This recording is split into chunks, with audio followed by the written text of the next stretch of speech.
Bueno, muy buenos días a todos. Muchas gracias por estar aquí. Esta es una actividad que organizamos entre la Facultad de Artes Liberales, que su decano es Nils Rivas, y la Escuela de Gobierno, que dirijo yo. Y la idea es poder adentrarnos en el conflicto de Venezuela, pensar su destino, qué es lo que puede venir para adelante, y para eso vamos a buscar mirarlo desde perspectivas distintas. Y entonces tenemos tres invitados que conocen el problema, que conocen del asunto, pero que sobre todo son expertos en ciertos aspectos de este conflicto que hoy día nos plantea Venezuela.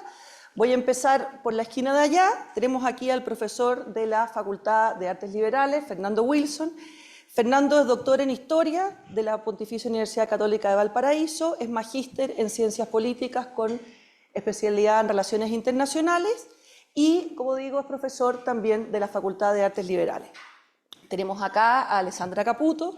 Ella es doctora en Humanidades con especialidad en Historia y Teoría del Arte y es profesora también de la Facultad de Artes Liberales y además es venezolana y por lo tanto nos puede contar de primera fuente o de experiencia más bien personal de cómo se ha vivido o cómo se vive el conflicto. Y aquí a mi lado tengo a Francisco Cox. Francisco Cox es abogado de la Universidad Diego Portales, es máster también de la Universidad de Columbia y en el año 2015 fue designado por la Comisión Interamericana de Derechos Humanos y el gobierno mexicano como parte del grupo interdisciplinario de expertos designado para investigar la desaparición de los 43 estudiantes de Ayotzinapa. Ha litigado también en la Corte Penal Internacional en relación a los casos de Uganda y en el año 2019 fue designado por la ONU como miembro de la Misión Internacional Independiente de Determinación de Hechos de Venezuela y por lo tanto tiene una visión también muy directa respecto del problema. Partamos entonces directamente y recordemos que el 28 de julio de este año se desarrollaron en Venezuela las últimas elecciones presidenciales.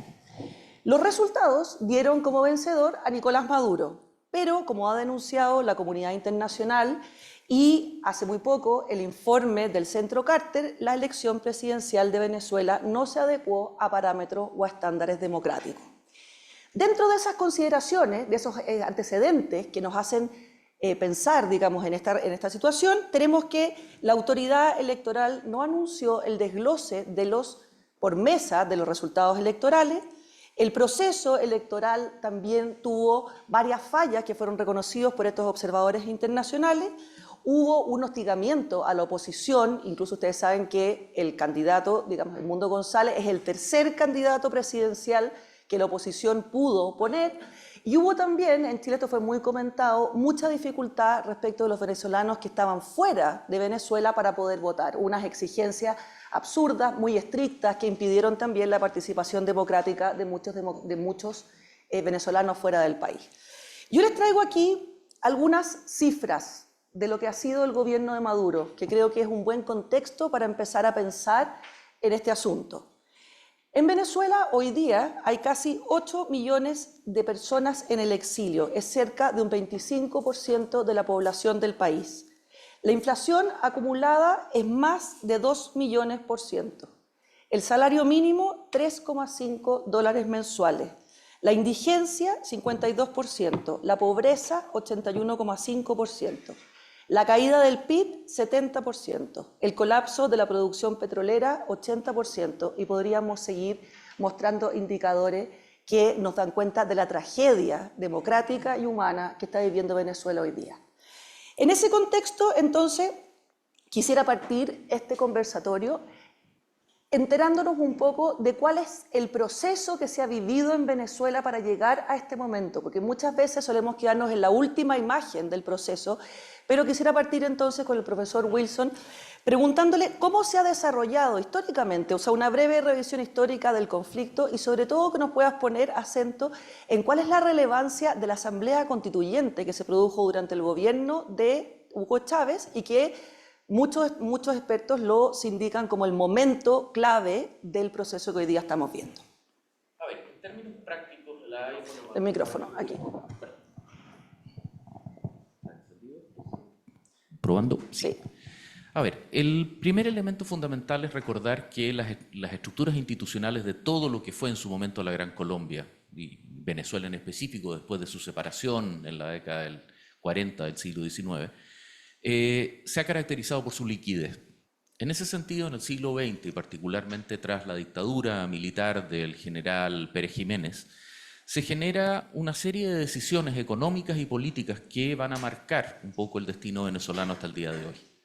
El primero es la decisión de concentrar la vocación económica venezolana fuerte y explícitamente en la producción petrolera. Se pierde el énfasis multidimensional de la acción económica, sino que solamente en la construcción y desarrollo de las gigantescas reservas que se prospectaron y encontraron a principios de siglo.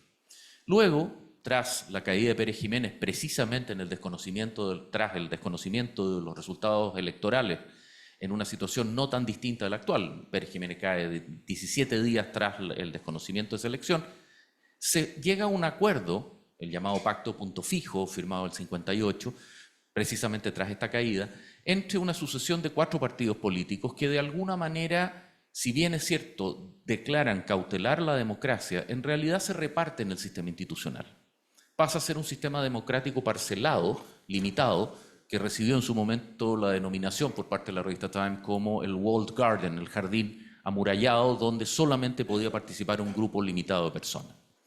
A contar de la recesión mundial del 82 y el colapso de los precios del petróleo tras el alza generada por el castigo a Occidente, por la OPEP, después de la guerra del Yom Kippur, el 73, Venezuela entra en una crisis económica importante, sin entrar en el detalle específico de los gobiernos, etcétera. Tenemos el caso del fenómeno del Bogotazo en el año 89, tras precisamente el incremento del precio de una serie de insumos básicos de la sociedad, y comienzan a desarrollarse una sucesión de intentonas de golpe de Estado, la primera de las cuales es liderada por un joven teniente coronel Hugo Chávez, los cuales comienzan a mostrar un fenómeno que en América Latina en general se había desarrollado en la década del 30.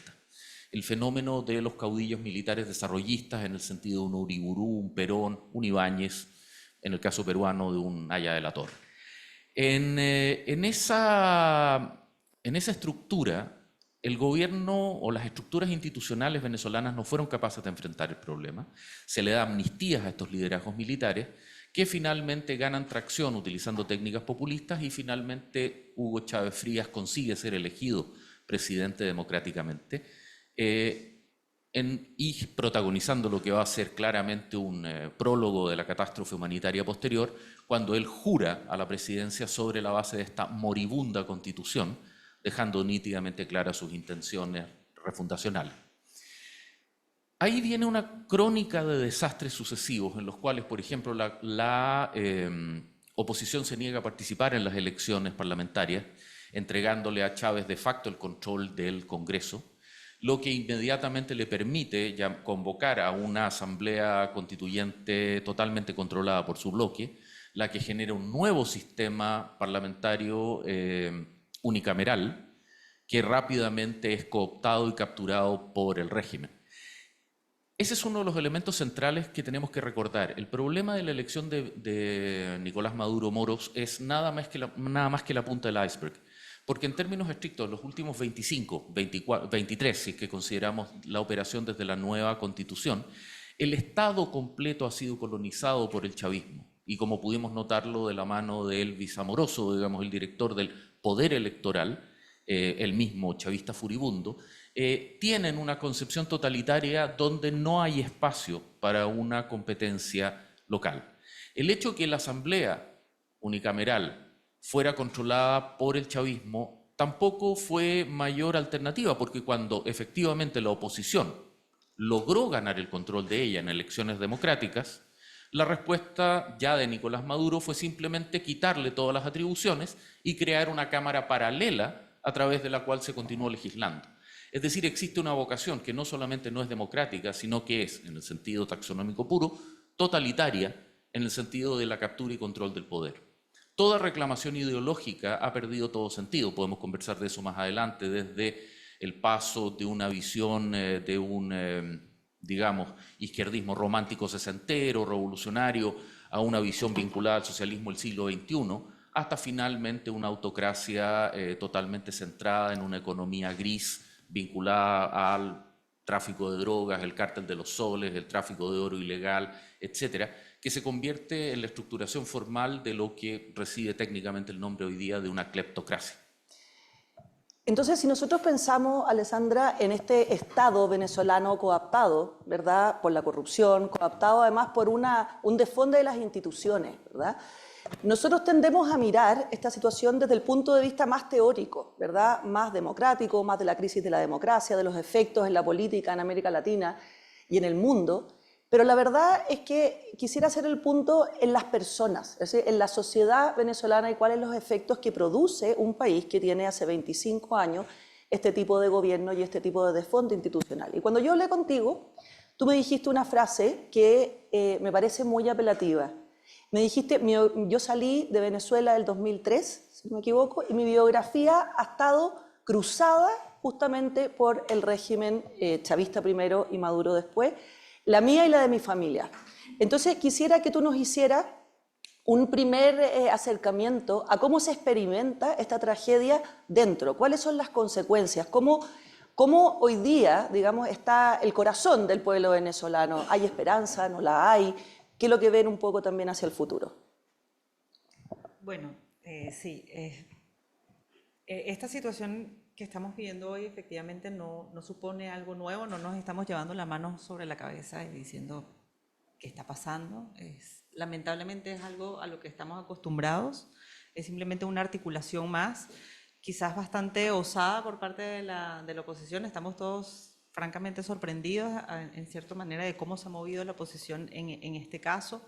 La última experiencia que tuvimos de elecciones fue justamente la de 2018, en la que no participamos como oposición porque justamente lo veíamos imposible, pero bueno, digamos que se ha intentado todo. Entonces cada vez que nos dicen como, pero ¿por qué Venezuela no hace esto? No, ya lo intentamos, créannos. Ya la checklist está, todas las posibilidades está completa. Pero sí, efectivamente es un problema al que nos hemos enfrentado desde hace 25 años. Podríamos también decir que desde antes, porque efectivamente un poco pensamos hoy en día que el petróleo quizás es como la gran maldición, o como que en Venezuela se encuentra efectivamente esta maldición del dorado que se traspasó al petróleo, porque es como, bueno, mucho dinero y que nos ha traído más males que bien hasta cierto punto, y que ha llevado al chavismo, que cuando entra Chávez, efectivamente, él desde el día 1 mostró una actitud muy agresiva, muy peligrosa, sobre todo con este tema de la invalidación absoluta y la desacreditación absoluta de todo quien se le opusiera. Entonces él crea como este discurso que quedó muy plasmado y que en realidad es como, ha sido bastante cruel desde la perspectiva interna, porque él empezó a llamar y a calificar como una especie de transvaloración, para citar aquí a Nietzsche, una transvaloración en la que todo quien se le pusiera era un fascista de ultraderecha, incluyendo a los que incluso éramos de izquierda, centroizquierda, derecha moderada, en fin, todos bajo una misma categoría, totalmente desacreditada, y él con su carisma increíble, hay que decir, y una inteligencia muy elevada, logró en cierta manera convencer y mover a toda la izquierda global, digamos, y convencerla de que efectivamente este era un proyecto osado, era un proyecto interesante, era un proyecto esperanzador para el resto del mundo, en cierta manera, ¿no? Un antisistema, obviamente caía bien, tiene esta cosa tropical, ¿no? Como efectivamente que enamoraba y engatusaba hasta cierto punto, ¿no? Pero, por ejemplo, mi abuelo materno es alemán y había escapado medio judío y había tenido que escapar de la situación en Alemania. Y él desde el día 1, me acuerdo, porque yo era todavía menor de edad cuando entra Chávez al poder, él desde el día 1 decía, esto es un poco de lo mismo, ¿no? O sea, lo veía venir, pero claramente. 1933, por acá. Sí, no, totalmente. Entonces, yo me acuerdo de los nervios, o sea, mi abuelo súper angustiado porque él Vengo de una familia de académicos en la que llegan a Venezuela, también mi papá llega a Venezuela y fundan instituciones científicas, ¿no? Vengo de una familia científica. Y una de las primeras cosas que empezó a preocupar fue justamente la desacreditación de las instituciones, y en nuestro caso de las instituciones académicas. La ciencia, incluso las ciencias duras, eran enemigas de un proceso revolucionario. ¿Por qué? Porque decían verdades que no necesariamente pues, eran aplicables a todo. No se puede derogar la ley de gravedad. Efectivamente. A mi padre le cierran su departamento de biofísica en el Instituto Venezolano de Investigaciones Científicas porque él no hacía ciencia endógena. No me pregunten lo que quiere decir, todavía no lo sabemos, no entendemos eso, ¿no? La ciencia para el pueblo, ¿no? Entonces, por eso, en ese sentido, ahora que, por ejemplo, eso, ahorita que Maduro le dice Pinochetito a Boric, eso es un poco cómo nos han tratado a nosotros todo este tiempo, ¿sí? O sea, por eso, ciertamente me alegra que lo haya hecho Maduro, porque así nos hemos sentido todo este tiempo. Es decir, nos catalogan, nos ponen etiquetas que no tienen absolutamente nada que ver, ¿no? Entonces, y la oposición, María Corina Machado, que es una mujer que realmente es admirable, estemos de acuerdo o no con ciertas políticas suyas, es una mujer admirable porque también desde el día 1 le dijo al chavismo lo que era, ¿no? Y así con Leopoldo López, con los líderes de oposición, que por cierto Leopoldo López es de la Socialista Internacional, es decir, él es de izquierdas originalmente, pero está echado de ultraderecha, para hablar un poco de esta transvaloración que existe en todo este proceso. Oye, y eso es bien interesante, después lo vamos a ahondar, pero que es justamente la trastocación conceptual, ¿verdad? O sea, incluso el Partido Comunista venezolano hoy día es tratado como un opositor de derecha, ¿verdad? Y entonces eso también yo voy a tratar de abordarlo un poco respecto de Chile, porque en Chile también está produciendo un cierto efecto en la política nacional y vemos hoy día, ¿verdad?, una tensión muy importante entre el oficialismo, una parte del oficialismo y el Partido Comunista también en su relación, obviamente, con Venezuela. Pero antes de eso, quiero entrar directamente a lo tuyo, Francisco. Como les decía yo, Francisco es parte de la Misión Internacional Independiente, tiene un nombre muy largo, de determinación de hechos sobre Venezuela, y que es una institución creada por la ONU, de la República Bolivariana de Venezuela, creada por la ONU, son 3 personas, ¿verdad? Y entonces quisiera que nos contaras un poco cómo funciona, por qué nace esto, porque creo que dentro de esa, digamos, institucionalidad se entiende también muy bien esa preocupación que tiene la ONU respecto de lo que ocurre en Venezuela. A ver, la misión nace el 2019 a raíz de la propuesta de un grupo de países de crear una misión de determinación de hechos. ¿Qué es lo que hacemos nosotros? Nosotros no somos muy creativos con los nombres, determinamos hechos.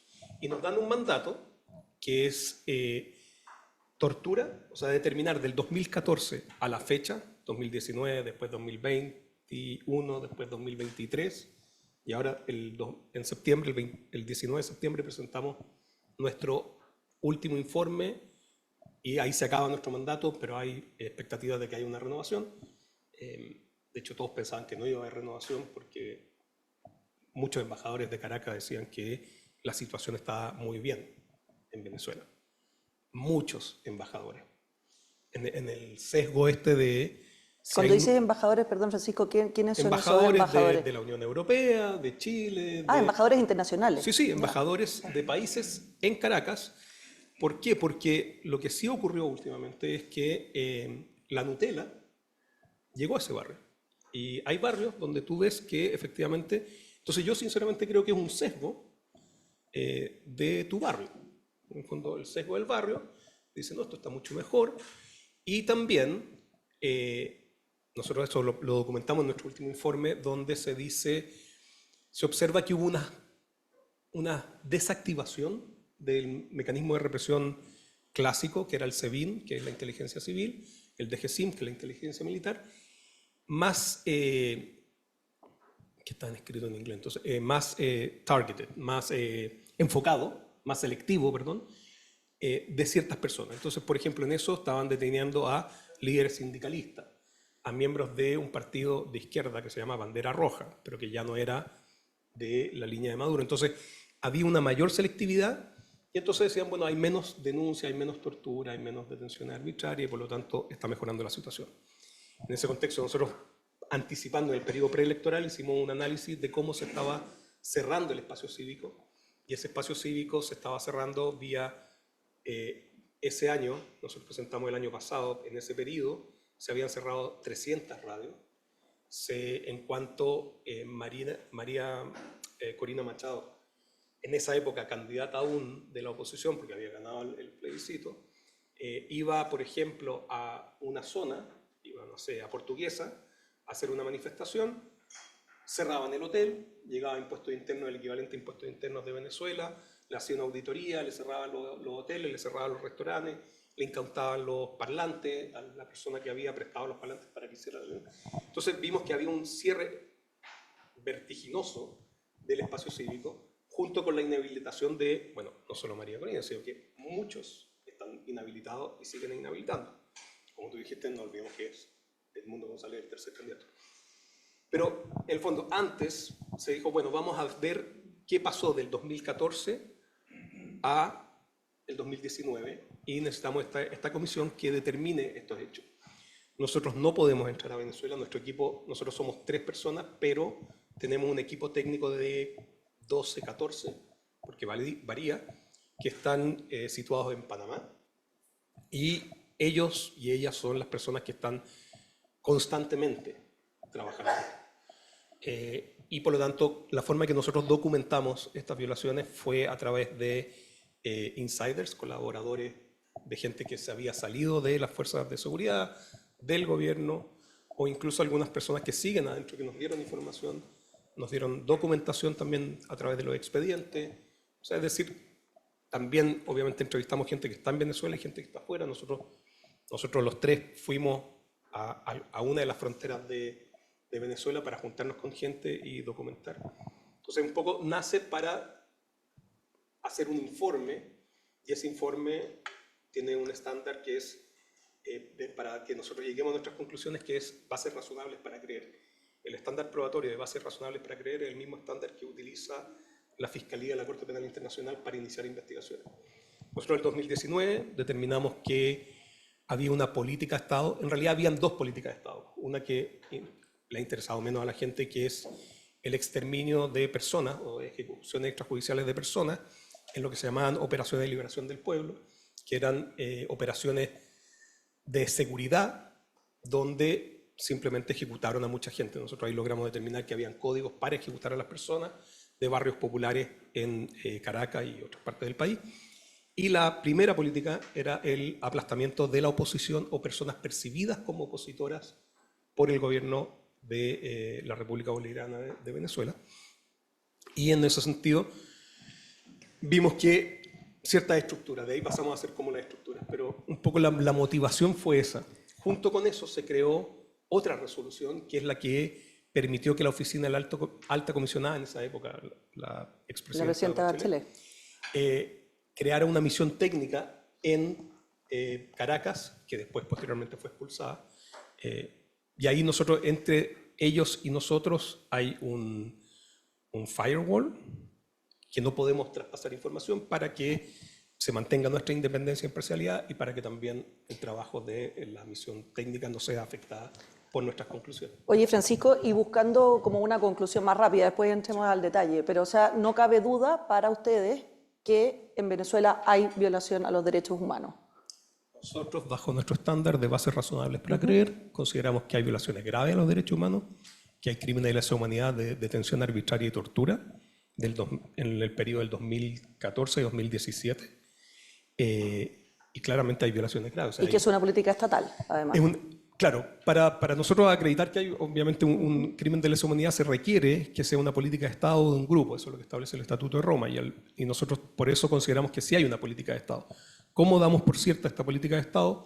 En aquel entonces, por las declaraciones que hacían personas como Diosdado Cabello en su hermosísimo programa con el Mazo Dando, también del propio presidente Maduro, que daba declaraciones, y tanto el presidente Maduro como Diosdado Cabello anunciaban quiénes iban a ser detenidos, y por lo tanto se señalaba, se estigmatizaba y posteriormente se perseguía y posteriormente se detenía. Para eso, nosotros, para determinar que hay una posible participación, insisto, con el estándar de bases razonables para creer, que es muy distinto a más allá de toda duda razonable, perdón lo leguleyo, pero soy abogado, ¿para qué me invitan si saben cómo lo pongo? Es distinto, y por lo tanto nosotros decimos, este es un estándar bajo, pero alto. Pero suficiente para investigar. Suficiente para investigar. De hecho, cuando nosotros sacamos nuestro primer informe, hubo bastante crítica de no solo sectores afines al gobierno de Venezuela, sino que algunos estados criticaron que nosotros concluyésemos que habían crímenes de lesa humanidad. Y no es porque sea pretencioso, aunque lo soy. Meses después, la Fiscalía de la Corte Penal Internacional solicitó la autorización para iniciar la investigación y usó en muchas partes nuestros informes para acreditar que efectivamente se daban los requisitos para iniciar la investigación. Oye, Fernando, y siguiendo en esta misma línea, uno de los problemas que uno ve, ¿verdad?, al pensar en Venezuela, es el problema de la corrupción del ejército. O sea, esto es, ¿no es cierto?, una narcodictadura. Y eso no solamente ha sido un problema institucional interno, sino que también parecería ser, y como estamos en un conversatorio sobre los destinos de Venezuela, uno de los problemas de salida, ¿verdad? Porque no es un problema de rescatar a 2 o 3 o de asegurarles condiciones a 2 o 3 liderazgos, sino que la corrupción es tan profunda que obviamente nadie de esas personas quiere quedar desprotegido y entonces hay una presión interna. Entonces, quiero que nos expliques un poco cuál ha sido el rol del ejército y efectivamente cuál es el nivel de corrupción o de relación con el narcotráfico y cómo esto, mirándolo desde las relaciones internacionales, pone a Estados Unidos como un actor principal, porque obviamente ellos tienen órdenes de detención de algunas de estas personas en relación al narcotráfico. A ver, como muchos estados en Latinoamérica, las Fuerzas Armadas en Venezuela tienen una función de soporte estatal extremadamente importante, sobre todo en el concepto de lo que se conoce como fronteras interiores. Esto deriva inexorablemente en dinámicas de pretorianismo y cesarismo específicos que con el caso de Hugo Chávez alcanzaron niveles particularmente elevados. El ejército como tal participó y fue leal a la democracia hasta precisamente la intervención de Chávez, cuando se convierte en una herramienta pretoriana. No podemos olvidar que el caso chavista es, en esencia, un fenómeno cesarista o bonapartista en sus orígenes. Dentro de esa situación, la cooptación, particularmente unidades militares que estuvieron involucradas en operaciones antisubversivas, grupos guerrilleros, paradojalmente patrocinados por Cuba en la década del 60, etcétera, que generaron conciencia política en estas fuerzas, un poco en el contexto de las novelas de Jean Lartegui, etcétera, y que culminan con una participación activa de las Fuerzas Armadas en el propio proceso chavista inicial. Buena parte de los ministerios, liderazgos políticos, etcétera, son precisamente cuadros que son defenestrados del ejército tras el golpe fallido de Chávez y un golpe posterior dirigido por otro núcleo militar, dentro de los cuales está precisamente el número 2 del régimen, Diosdado Cabello, que ocupa una posición de poder mucho más allá del cargo que tenga, considerando precisamente estas redes de conexión. Con el paso del tiempo, Chávez planteó que Venezuela no colindaba con Colombia, sino que con las FARC, dándole a las Fuerzas Armadas Revolucionarias de Colombia un estatus político, considerándolos como una vanguardia revolucionaria, más allá de que a esas alturas, estamos hablando a la vuelta del siglo, ya eran claramente una narcoguerrilla. Eso llevó a que las Fuerzas Armadas venezolanas, y de la mano precisamente del SEBIN, el Servicio Bolivariano de Inteligencia, se generaran redes que articularon un proceso de negocio de la droga, no solo narcotráfico, sino que también lavado de dinero, refinación, etcétera, de la droga, de la cocaína, la hoja de coca cultivada en Colombia, refinada en Venezuela, contrabandeada desde Venezuela utilizando recursos militares venezolanos formales, utilizando en algunos casos incluso valijas diplomáticas, etcétera. No podemos olvidar el hecho de que 2 sobrinos de Nicolás Maduro están presos, condenados en los Estados Unidos. Fueron sorprendidos con varios cientos de kilos de cocaína que todavía se encontraba sobre pallets de carga de aviones de transporte C-130 de la Fuerza Aérea Venezolana. Eso lleva a que hoy día las Fuerzas Armadas venezolanas estén totalmente cooptadas una fuerza, un ejército de cerca de 60.000 hombres, tiene hoy día 2.426 generales. El ejército chileno, con cerca de 52.000 hombres, tiene 42. Para dar un punto de contraste, el dato es preciso, lo revisé anoche. Porque el mecanismo de cooptación es de que estos generales cumplen al mismo tiempo roles administrativos a nivel provincial, a nivel regional, y al mismo tiempo canalizan la lealtad con el régimen. Es en ese sentido operativo un régimen netamente pretoriano. Ahora, esto va mucho más allá meramente que el narcotráfico, por cuanto se entra en lo que se conoce técnicamente como una economía gris. Venezuela ya salió de los circuitos regulares de comercio internacional y comienza a exportar oro ilegal, digamos, refinado en el sur del país con un impacto ecológico masivo que probablemente Alessandra podrá desarrollar con más detalle que yo. Luego lo exportan en forma de lingotes sin cuño, sin reconocimiento de su propio Banco Central, son traficados a Grecia, Irán, Omán, Yemen, etcétera, Sudán del Sur, que luego les ponen el cuño y los introducen en el mercado legal como oro proveniente de su propio sistema. Huelga decir que Rusia, después de la invasión a Ucrania, las sanciones que ha sufrido, se ha creado un circuito económico internacional paralelo, menor, reducido, menos eficiente, pero que representa una suerte de globalización 2.0 a través de la cual estas economías funcionan y en el cual el ejército venezolano cumple un rol crítico porque es quien la administra. Estos 2.400 generales en realidad no son militares, son burócratas de uniforme, los cuales administran con lealtad ideológica al régimen un procedimiento en el sentido que estamos mencionando. Por lo tanto, tenemos que considerar al régimen chavista y al régimen de Maduro como una suerte de muñeca matrioshka, en la cual estas muñecas rusas que se contienen unas dentro de las otras. Tenemos a Nicolás Maduro como la punta del iceberg, la persona que habla leceras, que pelea con Elon Musk, etc.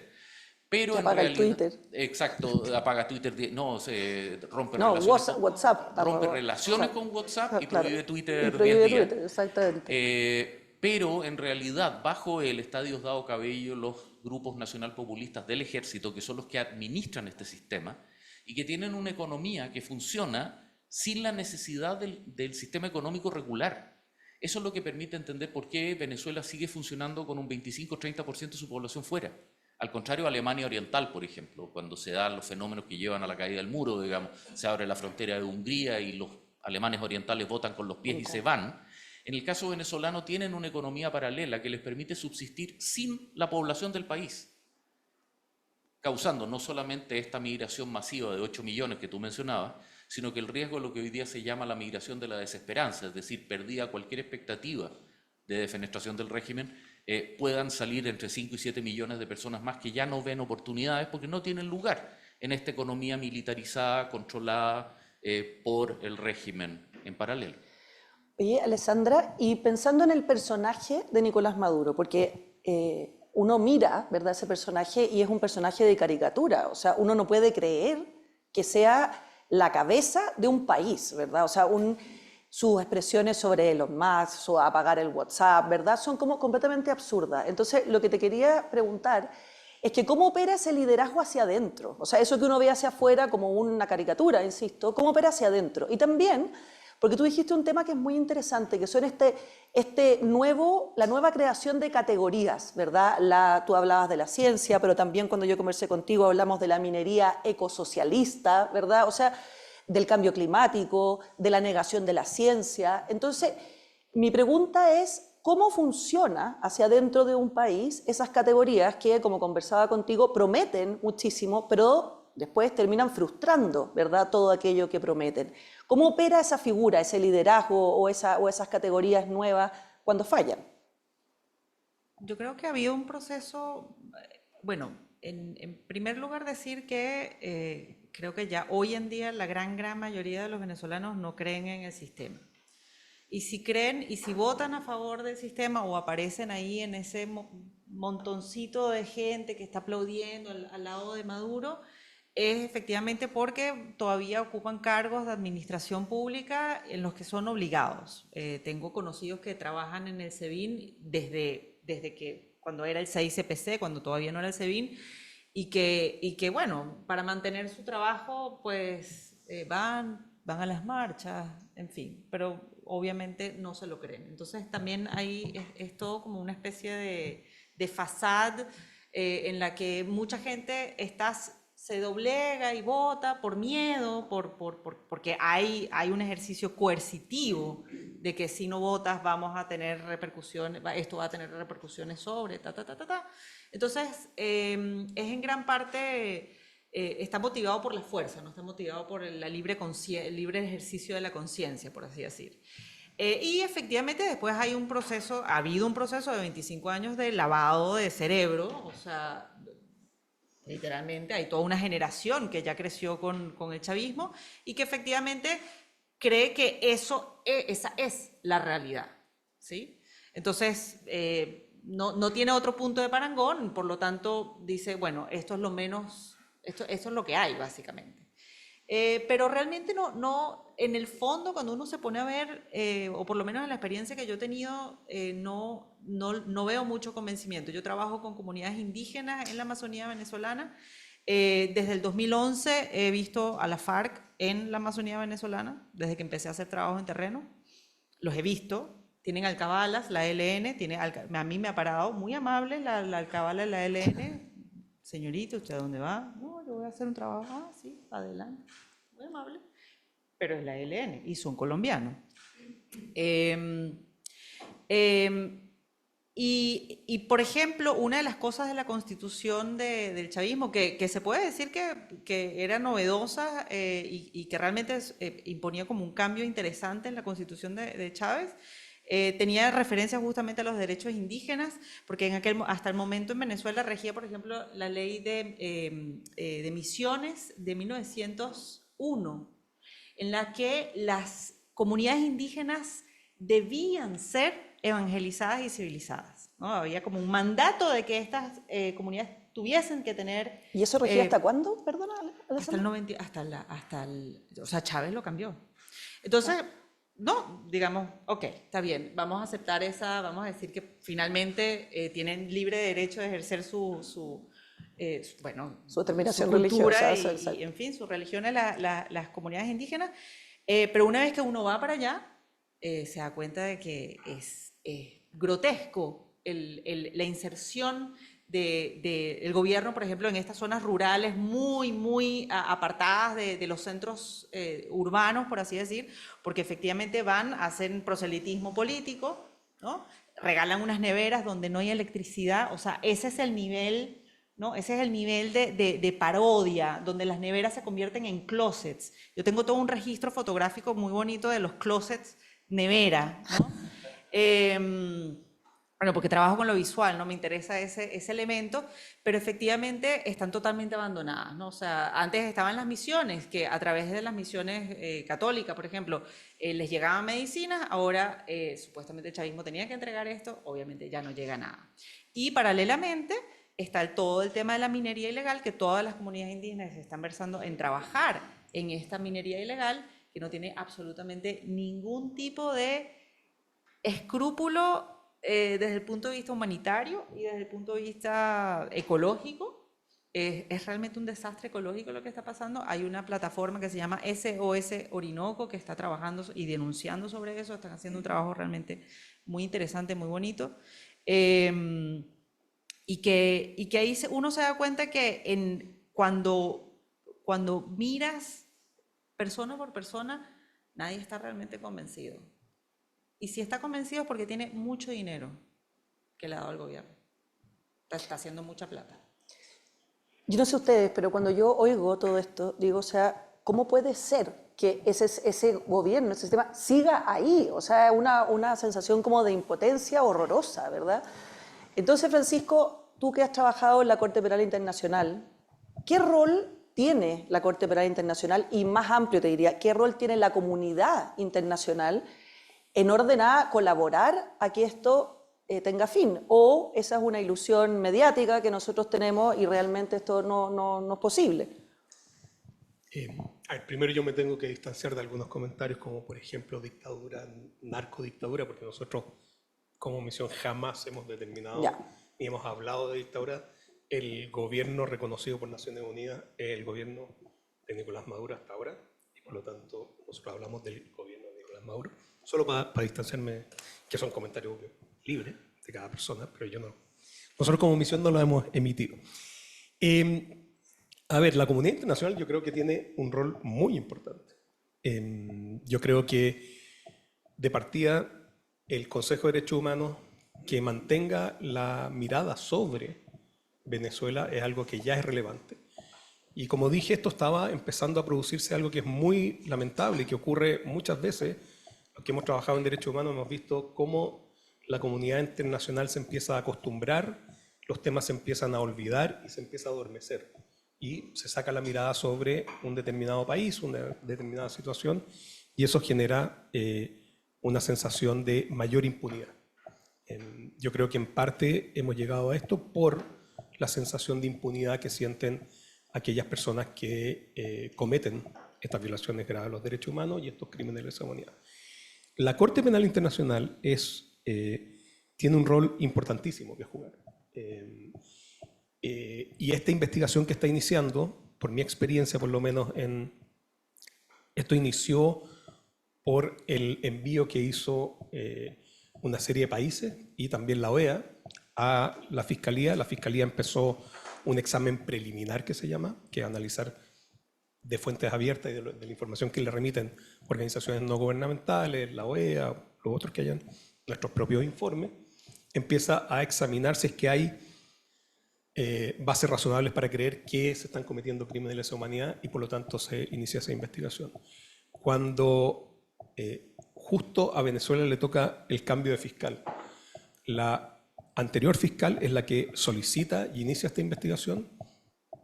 Posteriormente Venezuela mete un recurso para parar esto diciendo que le carecía de imparcialidad y se le da un tiempo a la Fiscalía para interactuar de buena fe con el gobierno y, no obstante, y luego de esa interacción el nuevo fiscal Karim Khan decide seguir adelante y solicitar que se inicie la investigación.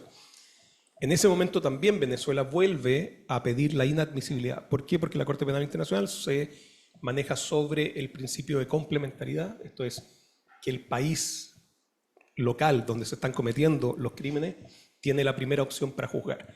Venezuela lo que dice es que ellos se están investigando a muchos violadores de derechos humanos que hay. Ustedes incluso creo que esto lo replicó acá en Chile el exalcalde, Daniel Jadwe, diciendo que había más de 160 funcionarios públicos investigados por violación de los derechos humanos. Esos mismos antecedentes son remitidos a la Sala de Asuntos Preliminares de la Corte Penal Internacional y se desestiman porque no hay investigación de criminalidad, no hay investigación de los elementos contextuales, que son los elementos de sistematicidad y generalizado, dependiendo de cuál categoría se utiliza. Y finalmente se dice, mira, acá usted está investigando con suerte a los autores materiales, no hay una investigación hacia los autores mediatos, hacia el superior jerárquico, hacia quienes planean esto y por lo tanto se sigue adelante.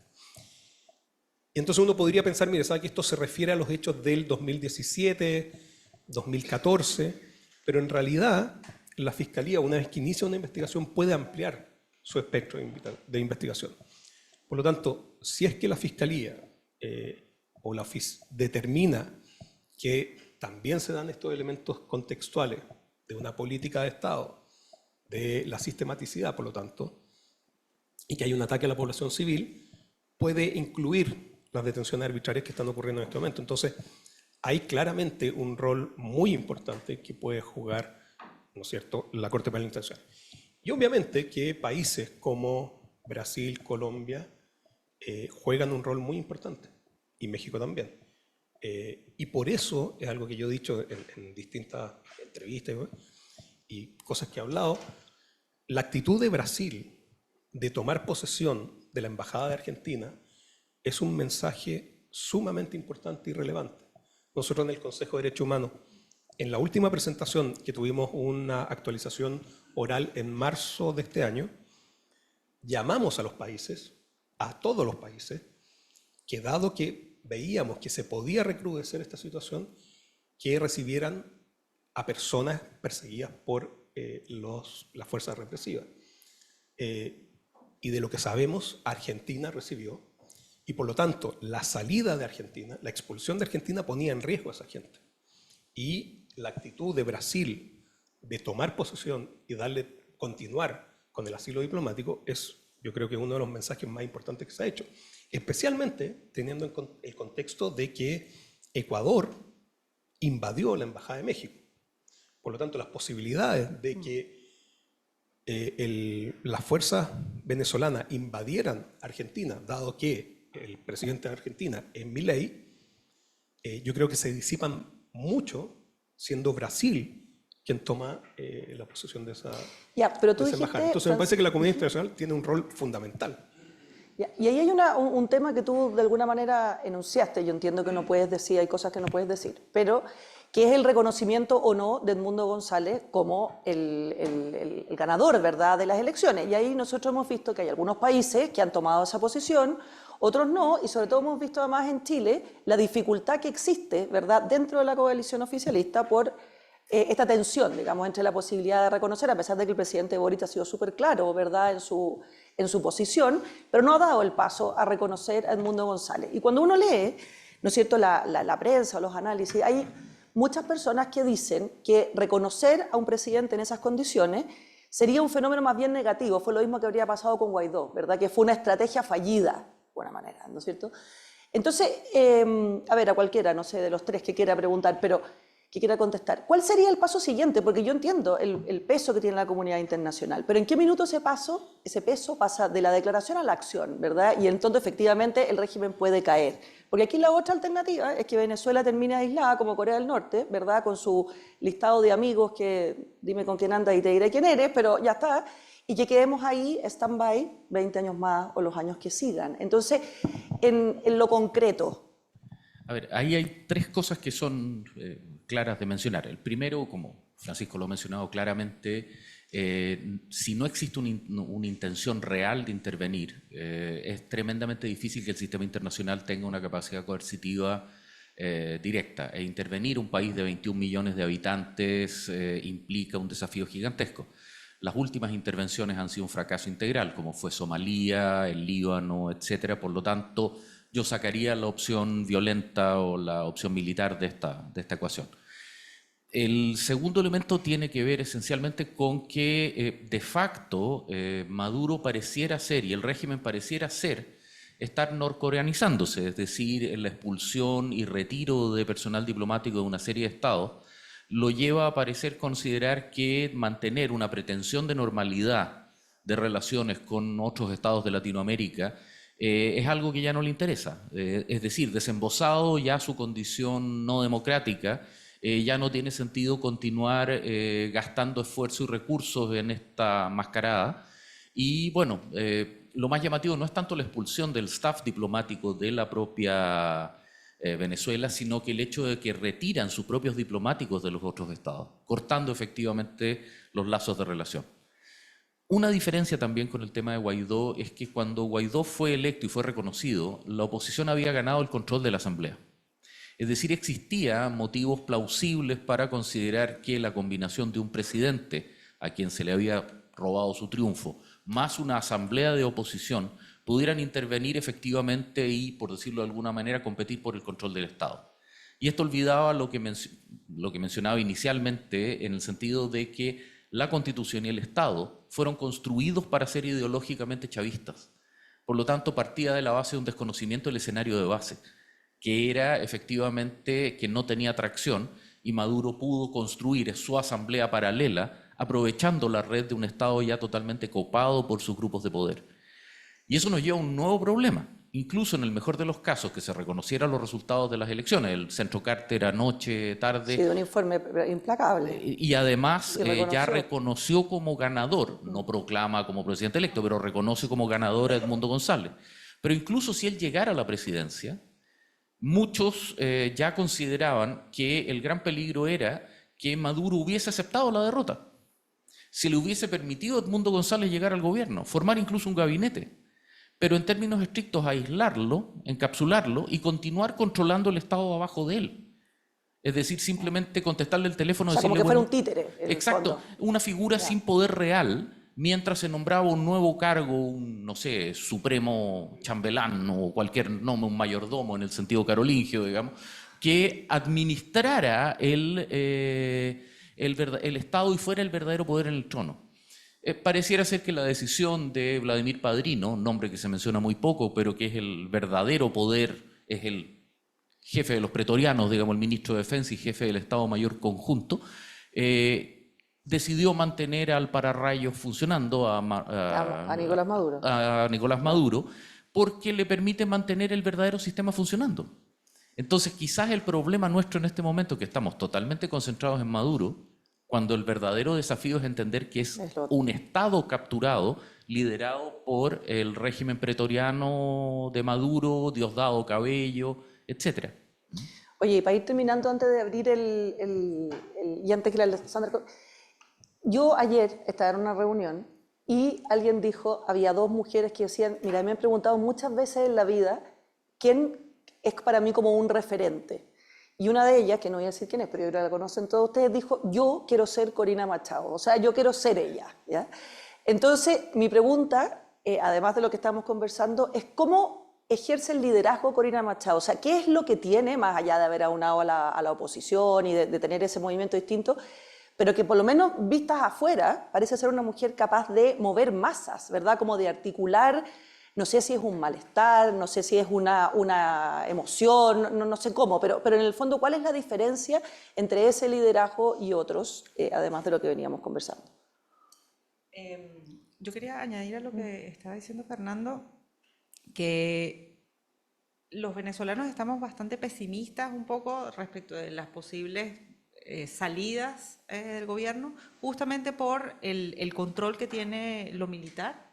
Pero es verdad que, y ahí me conecto con tu pregunta, que es lo que hace María Corina Machado, que está apelando justamente a las partes más bajas o sea, es decir, al militar raso, a la Guardia Nacional Raza que está ahí, que tiene familiares, que efectivamente tiene padres, madres que están sufriendo, que mitad de su familia está fuera del país y que hoy en día están siendo partícipes de un proceso cruento y terrible, y que un poco esta cosa, nos reímos de cómo dice Maduro lo del WhatsApp y eso, pero efectivamente están parando a la gente en la calle y les están abriendo los celulares, cosa que es totalmente ilegal, pero le están abriendo los celulares y están viendo cuáles son las conversaciones, qué es lo que postea en Instagram, y se están llevando a la gente a estos campos de reclutamiento y de reeducación, ¿sí?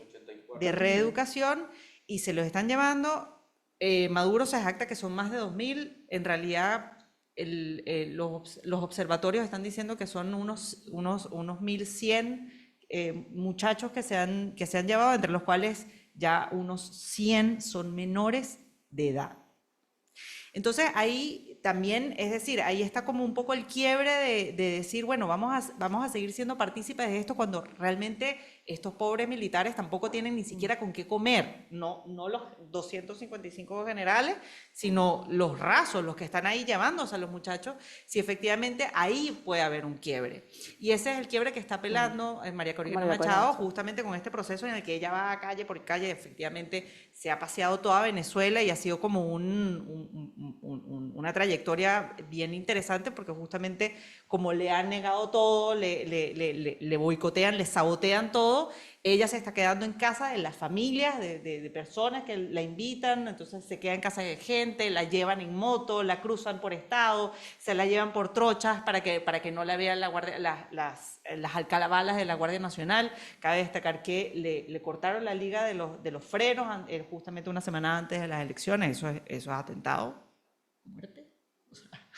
Ya no es sabotaje, están tratando de matarla, es decir, y en ese sentido ella se ha ido situando ahorita como en esta posición heroica, porque efectivamente ella fue una de las primeras que cuando Chávez empieza a gobernar por decreto, porque ese es el gran problema, que inicia en 2002, que él empieza a gobernar por decreto, por la Constitución, ahí está el lado malo de la Constitución, que es que, bueno, elecciones, o sea, es decir, puedes ser reelegido indefinidamente y que puedes gobernar por decreto. Ahí es donde ella le dice, y esto es una frase que todos los venezolanos tenemos tatuado aquí, que le dice, tú eres un ladrón, le dice a Chávez cuando ella era diputada.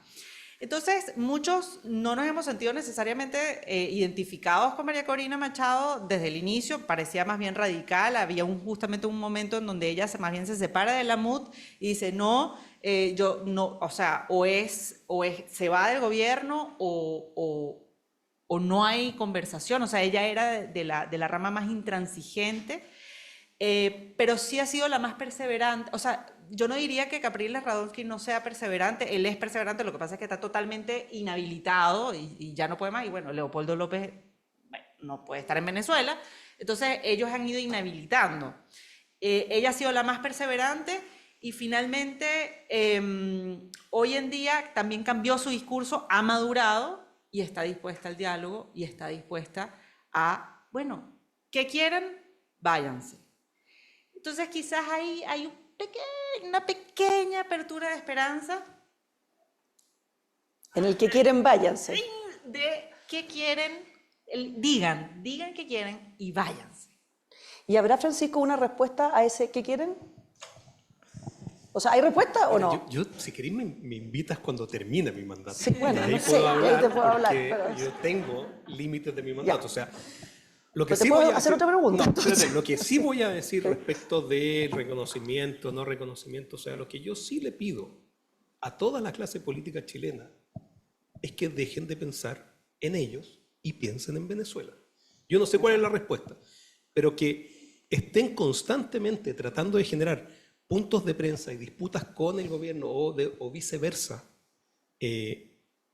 para su propio beneficio es despreciable, despreciable. O sea, lo que está viviendo la gente de Venezuela es realmente preocupante y por lo tanto, ojalá que piensen en la gente de Venezuela, no en la próxima elección, en la próxima municipal, en la próxima no sé qué. O sea, que por favor, si van a hablar sobre el tema de Venezuela, lo hagan con altura de mira y en pos y en beneficio de la gente de Venezuela.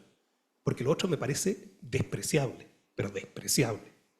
Otra pregunta, muy corta, Francisco.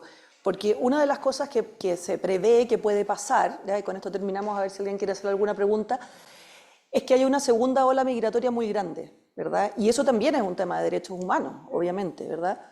Entonces, ¿cómo se va a gestionar eso? O sea, ¿qué capacidad tiene la comunidad internacional de gestionarla? Porque aquí en Chile, efectivamente, también a lo mejor con el problema que estás diciendo tú, se habla de cuotas, se habla de organización y la verdad es que al menos yo como ciudadano no veo que eso vaya a ser posible, ¿verdad? Entonces, ¿cómo se gestiona ese tema? A ver, yo creo que esa es también un poco la motivación que ha movilizado mucho a los vecinos de Venezuela, de por qué quieren buscar una solución a este problema. Algunos serán por convicciones, otros por conveniencia, pero están todos, ¿no es cierto?, metidos en esto porque justamente se ve, creo que una encuesta salió que decía que un 28% de la gente podría salir de Venezuela a los países Y colindantes. ya hay un 25, La CNUR habla de entre 5 y 8 millones. más, Más. de los 8 que ya hay. Aparte de los 8 millones. No va a quedar nadie.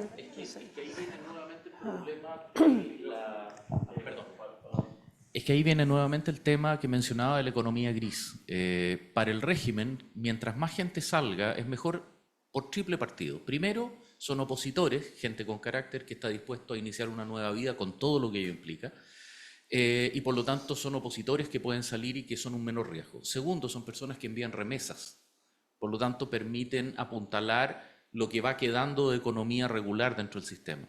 Y en tercer lugar es gente molesta que si es que protesta porque no tiene alimentos, incluso los barrios populares tradicionalmente chavistas en Caracas, el Petare, por ejemplo, comienzan a manifestarse ya explícitamente en contra del régimen, lo cual los convierte en un problema. Pero, y ahí viene el verdadero tema, si en Europa el manejo del tema de las cuotas ha sido al menos complejo, teniendo la Unión Europea y la madurez estatal que tienen, pensar en que América Latina, que es simultáneamente la región con mayor cantidad de organizaciones regionales en el mundo y al mismo tiempo los más ineficientes en ese mismo plano, sea capaz de gestionar cuotas, es una quimera. Y considerando entre 5 millones y 8 millones que considera el Alto Comisionado de las Naciones Unidas para los Refugiados, Ya Venezuela es la mayor catástrofe humanitaria del mundo. Esto supera la cantidad de migrantes que ha sufrido Siria o Irak en el contexto de la guerra civil de más de una década. Realmente no veo cómo América Latina pudiera tener la capacidad de gestionar un flujo de gente de esas dimensiones. En el caso específico chileno, no veo que en nuestra sociedad, y ahí recojo lo que plantea Francisco en el sentido de comenzar a preocuparse por Venezuela y no tanto por el régimen, en el sentido de que no estamos discutiendo lo que en este momento es un hecho. Es decir, en este momento Maduro se está afirmando en el poder, quedan algunas pequeñas posibilidades de su salida. Esta gente, esta migración de la desesperanza se está presentando, está comenzando a actuar y tenemos un problema real. ¿Qué vamos a hacer? No podemos, como sociedad, absorber decenas de miles de personas llegando a Colchane.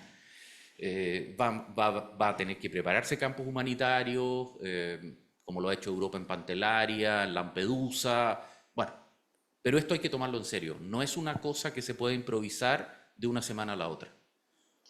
Bueno, yo creo que ya le hemos dado vuelta a todos los aspectos. Tengo 3 minutos por si alguien quiere preguntar algo o algún comentario. Sí, bueno, muy buenos días. Gracias, Pancho.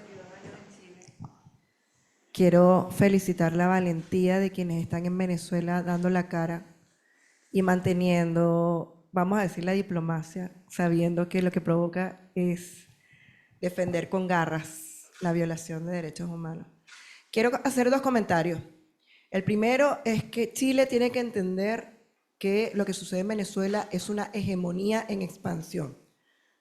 Y por lo tanto, la salida de masas a los países cercanos es una forma de camuflar ese régimen que controla no solamente a través de las armas oficiales, sino también a través de la delincuencia. Chile no está exento de eso. Hemos visto cómo operan los brazos represores del régimen en Chile, muy parecido a lo que ocurre en Venezuela. En Venezuela la policía anda con jeeps sin placa, sin uniforme, y dependiendo de la persona que tienen que capturar, se ponen uniformes, ponen una placa y van y capturan a la gente. Eso sí ya se vivió en Chile. Con mucho respeto se lo digo a Chile. Y lo segundo es que cuando comenzó la última ola migratoria masiva en Chile, se reunieron en Ecuador lo que surgió algo así como el Pacto de Quito, que tenía 18 puntos. 2 de esos puntos, eso fue hace 5 años, 2 de esos 18 puntos, uno era el levantamiento biométrico de la migración venezolana por el continente para poderla tener identificada. Cosa que recién en Chile se hizo algo parecido y que no ha llevado a nada más que una estadística. Y otro de los 18 puntos era las cuotas entre los países. Hace 5 años. Hace 5 años y no lo lograron. Entonces, tal como lo están diciendo el panel de expertos, no solamente es declarar la victoria de Edmundo González como el ganador de las elecciones, sino que la transición comienza el 5 de enero, que es la toma de mando, y que van a haber 6 meses de un proceso que ya se sabe que el régimen no va a reconocer. Perdón, y que por lo tanto en esos 6 meses va a haber una ola migratoria de todas maneras. Y que los países tienen que estar preparados con políticas internas, no esperar que estén todos de acuerdo, con políticas internas no para perseguir a la migración venezolana, sino que para recordarle a los gobiernos que la migración no sale para molestar a los países, huye de una dictadura, huye de un régimen que todos somos testigos, que es represor, y que huye de un sistema que se está expandiendo, que hace muy buen lobby. Uno de ustedes comentaba lo de los sobrinos de Nicolás Maduro. Los sobrinos de Nicolás Maduro están libres hoy en día. Estados Unidos los intercambió por los gerentes de Cisco. Yo no sé si ustedes se imaginan estudiantes de un posgrado de una universidad que terminen siendo los gerentes de una petrolera en Venezuela o en Estados Unidos, filial de Venezuela, y que los metan presos y que los intercambie Estados Unidos con Venezuela con unos narcotraficantes. Eso es lo que pasó con los sobrinos de Nicolás Maduro. Y eso es el nivel de lobby que tiene, el poder que tiene el régimen para lograr que en una mesa de negociación liberen a su testaferro, que es Alex Saab, pero que no se logre ningún avance que beneficie una transición democrática de Venezuela. Eso quería comentar. Gracias. Muchas gracias. Bueno, yo creo que ya vamos a tener que cerrar, dado el tiempo. Muchas gracias por estar aquí, muchas gracias. Y yo me quedo con 3 cosas, una de cada uno. Me quedo primero con la mínima esperanza. Yo soy optimista por naturaleza, me quedo con la mínima esperanza. Pero me quedo también con lo que decía Fernando y Francisco, de que este es un problema de responsabilidad de todos. O sea, no se trata solamente de darle un contexto, de entenderlo, de compadecerse, sino que todos somos bien protagonistas en el sentido de los venezolanos que viven en Chile y de la tragedia en general también internacional y política, ¿verdad? Entonces, muchas gracias por estar esta mañana aquí y los dejamos invitados a muchas otras iniciativas que tenemos de este tipo. Ustedes tienen ahí, cada uno en su puesto, los cursos que ofrece para observar los temas de democracia, temas de economía, la Escuela de Gobierno, y tienen aquí también en la pantalla los que ofrece para el mes de agosto la Facultad de Artes Liberales. Los dejamos muy invitados porque creemos sinceramente que este tipo de conversaciones, reflexionar sobre estos asuntos enriquece y sobre todo nos hace ser más responsables como actores políticos que todos somos en nuestro país y en la discusión mundial. Muchas gracias a todos.